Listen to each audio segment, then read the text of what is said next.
Marilyn, how do you feel about the new car? In the early 1960s, casting for the TV series The Munsters began. Producers Joe Connolly and Bob Mosher wanted a unique blend of comedy and horror, which required just the right actors. For the role of Herman Munster, they chose Fred Gwynne.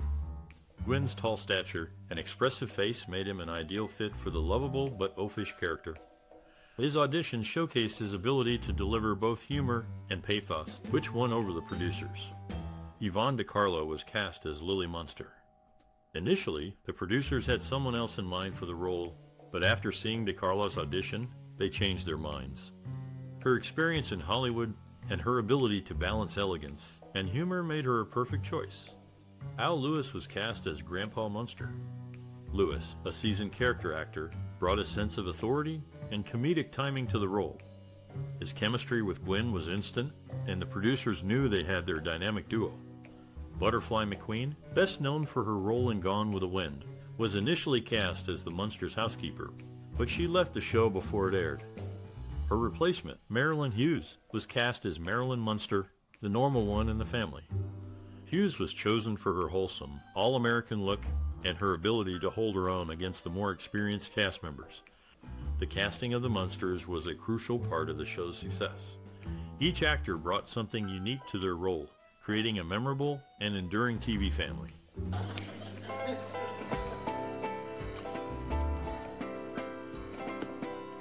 The Munsters, a 1964 TV series, was directed by Joe Connolly and Bob Mosher. They brought the story to life by drawing inspiration from classic monster movies and universal horror themes. The director's approach was to create a unique blend of horror and comedy, which was a novel concept at the time. Connolly and Mosher's style was characterized by their ability to balance the spooky elements of the show with lighthearted humor. They achieved this by using visual gags, witty one-liners, and exaggerated characterizations. The directors also employed a warm and friendly visual aesthetic, which contrasted with the spooky subject matter and created a unique tone for the series. The directors collaborated closely with the cast and crew to ensure that every aspect of the show was carefully planned and executed. They worked closely with the show's writers to develop the characters and storylines, and they provided detailed direction to the actors during filming. The directors also worked closely with the show's production designers and special effects teams to create the show's distinctive look and feel. Connolly and Mosher's approach to directing the Munsters was heavily influenced by their background in radio and early television.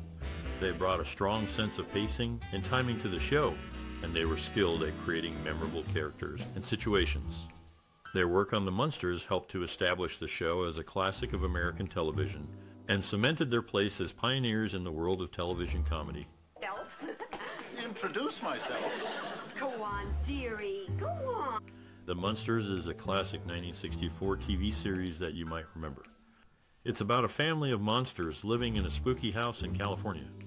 The show is full of funny, shocking, and even sad moments that have made a lasting impact on many viewers. One of the most memorable moments in the series is when Herman, the Frankenstein-like father, finds out that he is not the real father of his son Eddie. This moment is both shocking and heartbreaking, and it shows the human side of a monster. Another unforgettable moment is when the Munsters go to a carnival, and Grandpa Munster tries to win a stuffed animal for his granddaughter Marilyn. He uses his vampire powers to cheat, but in the end, he learns that it's better to be honest and kind. These moments and many more make the Munsters a beloved series that has stood the test of time.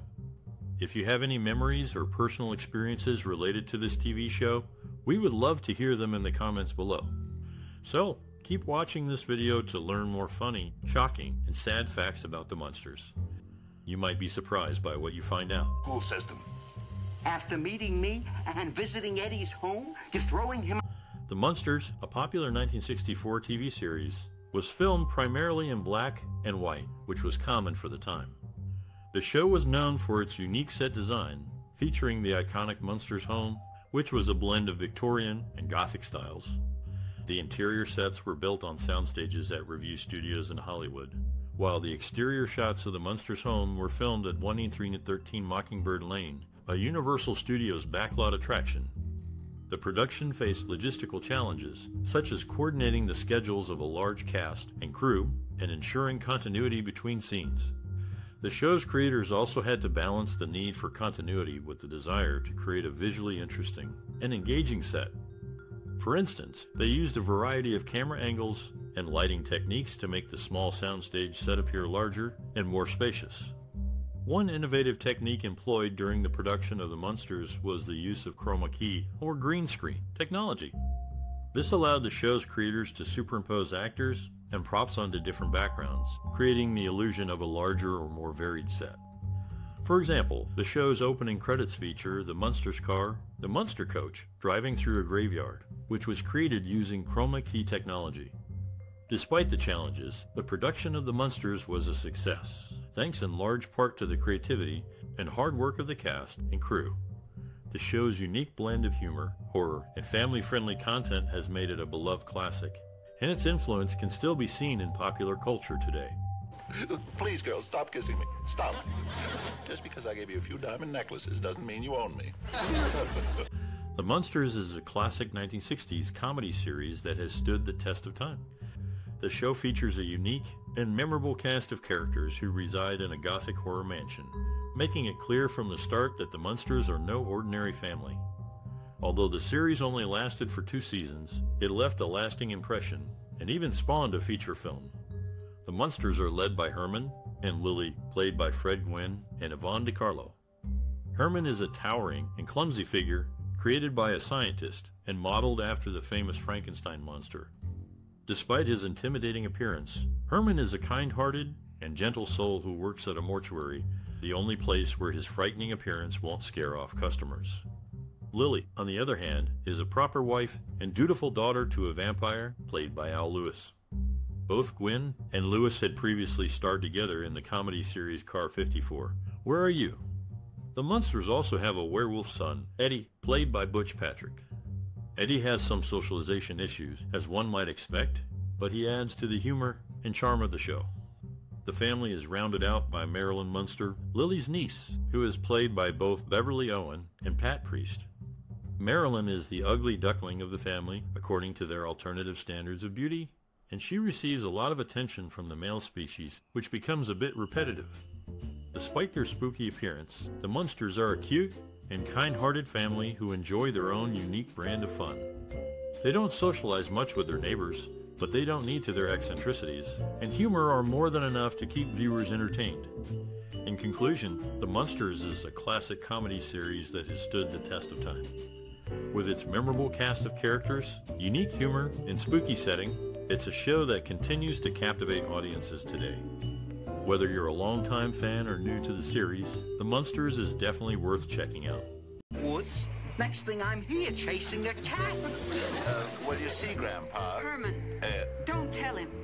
The Munsters, the 1964 TV series, featured a unique blend of music in its score and soundtrack, which complemented the show's narrative and emotional tone.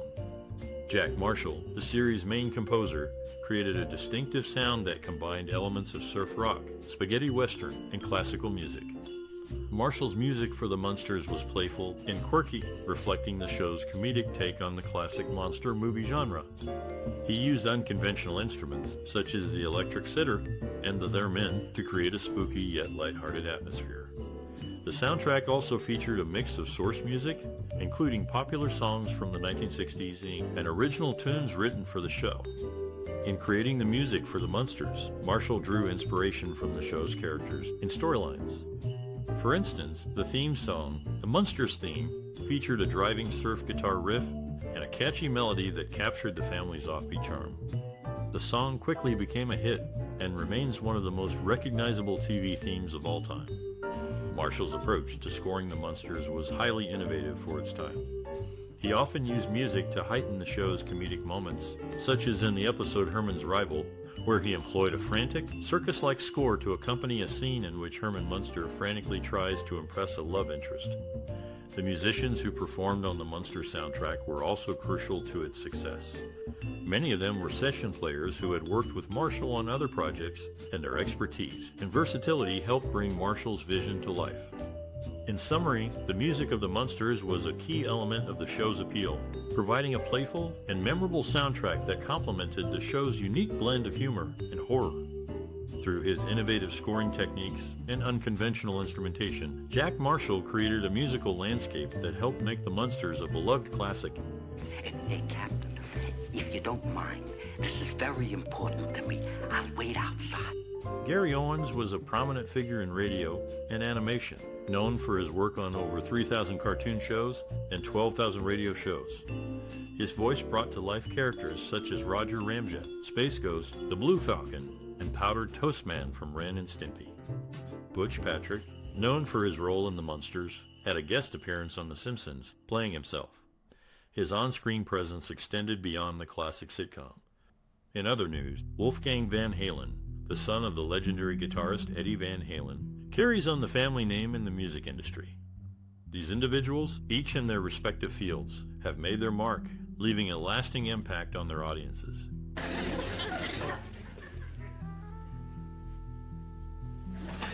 One of the most iconic scenes in the Munsters is the opening sequence, where the family is shown walking down the street in their unique style. The director, Joe Connolly and Bob Mosher, used a wide shot to capture the entire family, showcasing their eccentric costumes. The performance of the actors, with their deadpan expressions, adds to the humor of the scene. The cinematography, with its black and white filming, contributes to the classic horror movie feel of the show. This scene sets the tone for the entire series and has had a lasting impact on the audience. Another memorable scene is in the episode Grandpa is Called Upon by the President, where Grandpa Munster receives a call from the President of the United States. The director used a close-up shot of Al Lewis, who played Grandpa, to capture his reaction. Lewis's performance, with his over-the-top excitement, is a highlight of the scene. The cinematography, with its use of shadows and lighting, adds to the comedic effect. This scene has become iconic due to its absurdity and the memorable performance of Al Lewis. In the episode Herman's Raise, Herman Munster receives a raise at work, and the family decides to buy a new car. The scene where they go to the car dealership and test drive a car is particularly memorable. The director used a tracking shot to follow the car as it drives around the dealership, showcasing the family's excitement. The performance of the actors, with their exaggerated reactions, adds to the humor of the scene. The cinematography, with its use of bright colors and wide shots, creates a contrast with the show's usual dark and spooky aesthetic. This scene has become iconic due to its humor and the family's joyful energy. The Munsters' impact on popular culture can be seen in the numerous references and parodies in other media. The show's unique blend of horror and comedy has inspired many other television shows and movies. The Munsters' enduring popularity is a testament to the show's creativity and the talent of its cast and crew. The iconic scenes from the show continue to resonate with audiences today, showcasing the show's timeless appeal.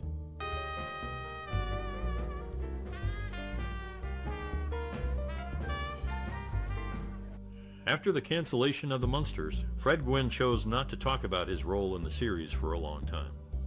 However, near the end of his life, he opened up about his iconic character. Yvonne Carlo, known for her role as Lily Munster, developed a close friendship with Cecil B. DeMille after working with him on the Ten Commandments. She was even cast as the female lead in his next film, The Buccaneer, but had to back out due to pregnancy. Eddie Munster's full name was Edward Wolfgang Munster, adding another layer to the unique and memorable characters of the Munsters. We're Galileo, Columbus, and David Susskind all rolled into one. The Munsters, the 1964 TV series, brought a unique blend of humor and horror to families' living rooms. The show, featuring a family of monsters, resonated with audiences seeking entertainment that deviated from traditional sitcoms. It offered a refreshing take on the typical American family, allowing viewers to find humor in the unusual and the mundane. The Munsters significantly influenced pop culture, particularly in the realms of television and film. The series popularized the concept of a monster-themed family, inspiring various spin-offs, adaptations, and parodies. Herman Munster, the lovable Frankenstein's monster father, became an iconic character, often referenced in popular media. Moreover, the Munsters contributed to discussions on social and cultural themes. The show presented a family that, despite their monstrous appearances, held traditional values, and navigated everyday life's challenges. This juxtaposition challenged societal norms and stereotypes, encouraging viewers to question their perceptions of others based on appearances. In essence, the Munsters offered a distinct cultural and social impact through its unique storytelling and memorable characters. The series continues to be celebrated for its contribution to the world of television and its enduring influence on popular culture. Munster? Yes? I'm, Yvonne DiCarlo, known for her role in the Munsters, lived in a spacious estate in the hills of Studio City for nearly 25 years. The property, which she had to sell due to financial difficulties after her divorce, featured 11 rooms, a kitchen with English-style paneling and stained glass windows, stables, and a large waterfall swimming pool. Prior to her acting career, DiCarlo won second place in the Miss Venice Beach contest of 1940, which included a 25 check and a job as a nightclub dancer. This opportunity eventually led to her successful movie career. Paul Lynde, another cast member of the Munsters, made a guest appearance as a weatherman for WSPD-TV in Toledo, Ohio, in 1978 to promote the Hollywood Squares and a summer stock performance. These experiences, along with their roles in the Munsters, demonstrate the diverse careers of these two actors. Oh, Herman. We've lost Grandpa for good. The Munsters, a 1964 TV series, received mixed reviews from critics when it first aired. Some praised its unique blend of horror and comedy, while others found it too campy and silly. However, the show quickly gained a loyal audience and became a cult classic.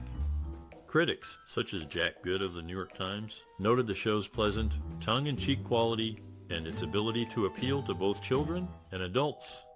The show's stars, Gwynne and Yvonne DiCarlo, were also praised for their comedic timing and ability to bring their characters to life. Despite the mixed critical reception, The Munsters was nominated for several awards, including 2 Primetime Emmy Awards for Outstanding Film Sound Editing and Outstanding Graphic and Title Design. Although it didn't win in either category, the nominations were a testament to the show's technical achievements and visual style.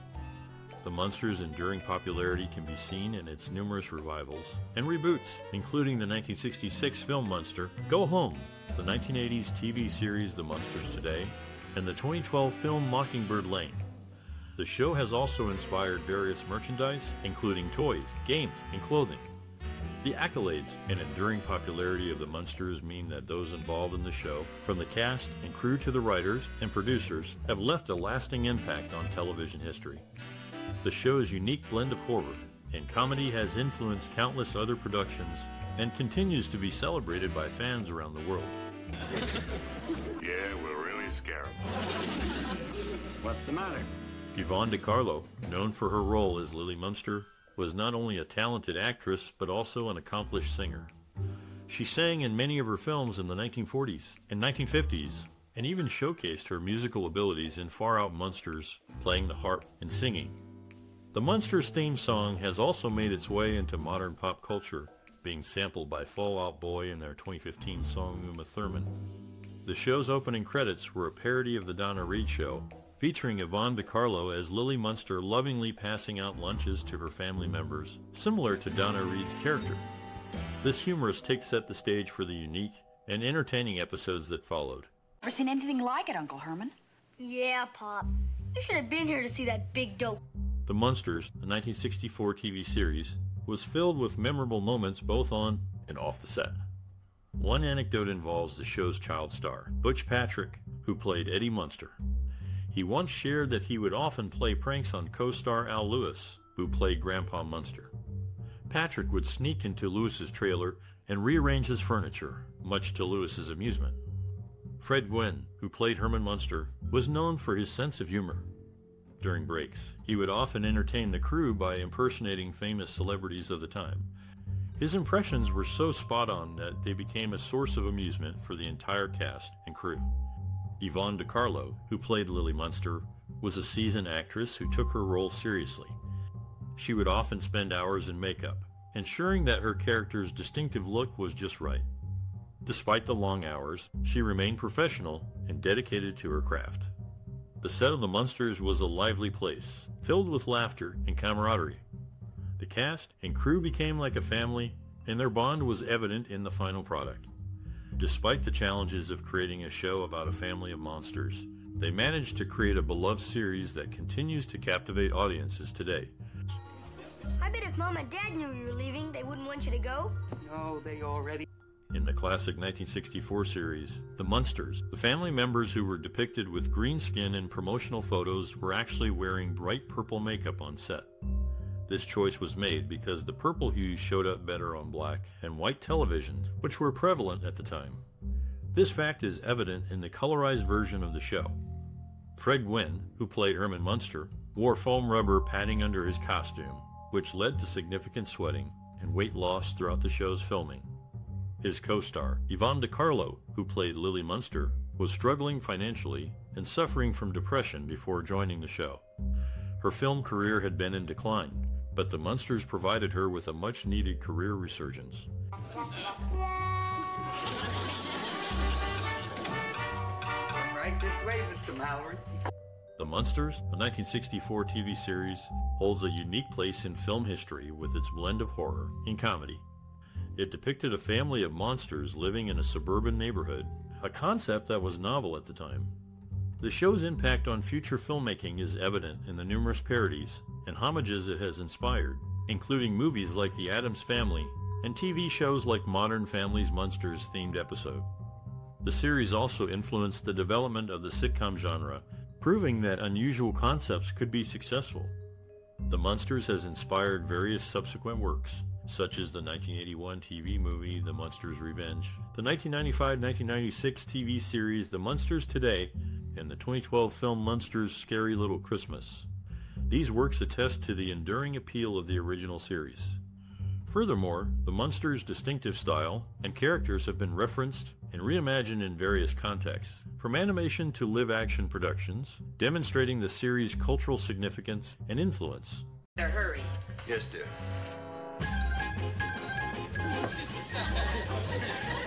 In the 1964 television series, The Munsters, some interesting facts exist about the characters' ages and personal relationships.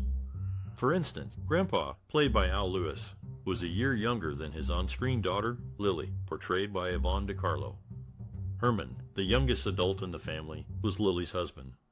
Lily Munster had a pet name for Herman, which was Pussycat, indicating a playful and affectionate dynamic between the couple.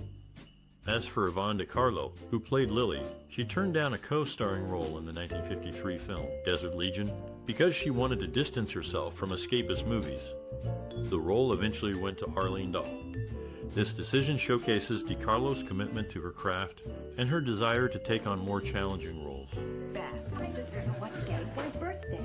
Do you think he'd like a new snakeskin tobacco pipe? In the 1964 TV series The Munsters, several interesting facts emerged during its production.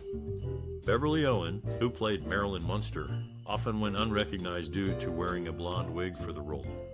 Initially, in the first 13 episodes, Fred Gwynne appeared last in the opening credits. However, when Owen left the show to get married and was replaced by Pat Priest, the sequence had to be reshot, resulting in Gwynne appearing first in the credits. The show's decision to film in black and white stemmed from the studio's reluctance to pay an additional $10,000 per episode for color.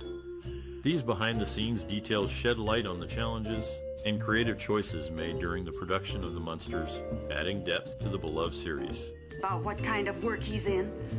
I'm sorry, Lily, I can't. But I can't tell you. In the 1964 series, The Munsters, Al Lewis's character is not accurately called Grandpa Munster, but Grandpa or Grandpa Dracula, as he is Lily's father. Marilyn Munster, on the other hand, is Lily's niece, possibly by adoption. John Carradine, an actor who appeared in the series, had previously worked with Lon Chaney Jr. in 11 films, including horror classics like House of Frankenstein and The Mummy's Ghost. The iconic exterior of the Munster house was first built for the movie So Goes My Love, and later repurposed for the series. Marilyn? Marilyn? Al Lewis, who played Grandpa Munster, underwent makeup adjustments and a character transformation during the production of The Munsters. Initially introduced as a vampire, his character was later reworked into a mad scientist due to limitations in the scripts regarding daylight appearances. Butch Patrick, known for his role as Eddie Munster, remains a popular figure at Halloween events and parties because of his association with the show. His character as the young werewolf son of the Munster family has left an enduring impression on audiences. Despite the show's age, the Munsters continues to captivate new generations, and the actors' performances remain a testament to the show's enduring appeal. Come on, Leinbach, don't go to pieces. Remember your training, 17 years in Vienna. Now you know. Joan Marshall, who resembled Carolyn Jones, played Phoebe Munster in the initial pilot of the Munsters. However, she was replaced by Yvonne DiCarlo in the series. Paul Lynde, known for his role in the Hollywood Squares, sued tabloids for libel in 1979 after they claimed he was fired from the show due to drinking and on-set problems. Fred Gwynne, post-Munsters, played Judge Chamberlain Haller in My Cousin Vinny, where he appeared a foot taller than Joe Pesci's character, Vinny Gambini. Each other. I think I'll float around a bit and get acquainted. Yvonne DiCarlo, known for her role in the Munsters, had a diverse career beyond the popular 1964 series. In 1974, she starred in a dinner theater production of The Sound of Music, where she played the Baroness and received top billing. Despite not originating the role on Broadway or in the movie, DiCarlo's star power was enough to draw audiences. Her friendship with Butch Patrick, who played Eddie Munster, continued long after the show ended. The two remain close, reflecting the camaraderie that developed during the filming of the Munsters. DiCarlo's life and career were also highlighted in the book Once Upon a Time in Paradise Canadians in the Golden Age of Hollywood by Charles Foster. The cover features a glamorous 1940s photograph of DiCarlo, showcasing her timeless beauty and enduring appeal. This biography is a testament to DiCarlo's contributions to the entertainment industry and her enduring legacy as a Hollywood star. Hey, that works great, Grandpa. You're telling me? Yvonne DiCarlo, known for her role in the Munsters, had a diverse film career before her television debut. She shared the screen with Joel McCrea in The San Francisco Story and Border River. Her first significant film role was in the film noir Brute Force. Interestingly, Butch Patrick, DiCarlo's co-star in the Munsters, revealed that his mother was an admirer of her movies prior to his collaboration with DiCarlo in the series. This highlights DiCarlo's lasting impact on audiences, even before her iconic role in the Munsters. Good morning, Marilyn. My, you're in a good humor this morning. Marilyn, what would you say if I told... The original pilot of the Munsters, titled My Fair Munster, was partially filmed on the set of the movie Psycho. Pat Priest is recognized for her portrayal of Marilyn Munster on the Munsters, although she joined the series after Beverley Owen's departure in 1964. Paul Lynde, despite his effeminate and humorous television persona, kept his private life and sexual orientation concealed during his career, which included numerous game show appearances in the 1970s.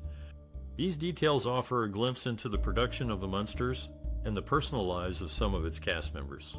Take these shoes to the shoemaker, have them resoled, and then the night of the talent show, you'll be in business again. No, In 2022, rock musician Rob Zombie wrote and directed a reboot of the Munsters, featuring cameos from Pat Priest and Butch Patrick. Val Avery, who played the role of Grandpa in the original series, began his acting career in Armenian youth theater productions in Philadelphia and later transitioned to live television, westerns, and crime dramas. In Waxahachie, Texas, Charles and Sandra McKee have constructed a replica of the Munster Mansion, where they host monthly murder mysteries and mansion tours. Avery, who passed away in 2009, had a diverse acting career before his role in the Munsters, while the McKees continue to keep the spirit of the show alive through their replica mansion. No, I think he just took 5. And the house has trees. John Carradine, known for his appearances in 8 Oscar-nominated films, including The Grapes of Wrath and Stagecoach, played a role in the 1964 TV series The Munsters. Before his film career, Carradine was in several Best Picture nominees, such as Cleopatra and Les Miserables, although only Around the World in 80 Days won. Fred Gwynne, who played Herman Munster, was a member of Harvard's Hasty Pudding Theatricals drag troupe from 1949-1951. Gwynne's classmate, Butch Patrick, who played Eddie Munster, had a clip from the Munsters featured in the 1998 film Primary Colors, where John Travolta's character surfs channels and complains about poor television reception. These facts showcase the diverse backgrounds of the Munsters cast, highlighting their accomplishments before and during the show's run. There we are, Edgar. Got a nice fresh box of goodies for you. Fred Gwynne, best known for his role as Herman Munster in the sitcom The Munsters, chose to remain silent about his character and the show throughout his life. Gwynne's co-star, Al Lewis, often spoke fondly of the show, but Gwynne refused to engage in discussions about it. Paul Lynde, a well-known figure in the entertainment industry, was a regular on the game show The Hollywood Squares and is remembered for his humorous quips that are still quoted today. John Carradine, another prominent figure in the industry, has appeared in 8 films that have been selected for the National Film Registry by the Library of Congress, highlighting his significant contributions to the world of cinema. These films include The Invisible Man, A Bride of Frankenstein, Stagecoach, The Grapes of Wrath, Johnny Guitar, The Court Jester, The Ten Commandments, and The Man Who Shot Liberty Valance. Emotionally prepared for what? Mr. Herman Munster. Oh, no. John Hoyt, known for his impressive celebrity impressions, notably Noel Coward, secured a role in The Man Who Came to Dinner play due to his exceptional impersonation. In the Spanish release of The Munsters, the family name was altered to Monster, a tradition continued in subsequent films and series. Among the cast, Yvonne de Carlo stood out for her Western roles, making her the only Munsters cast member to have starred in the genre.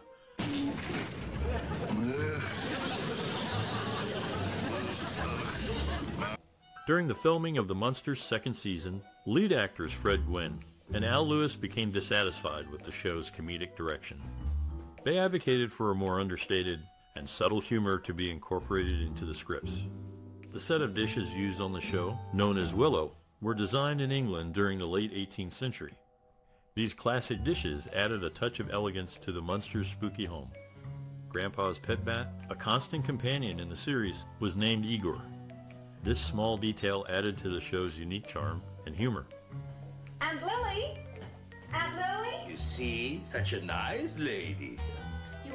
Robert Strauss, known for his role in the Munsters, had 3 children from his first marriage, Deborah, Dina, and David, often referred to as the 3DS.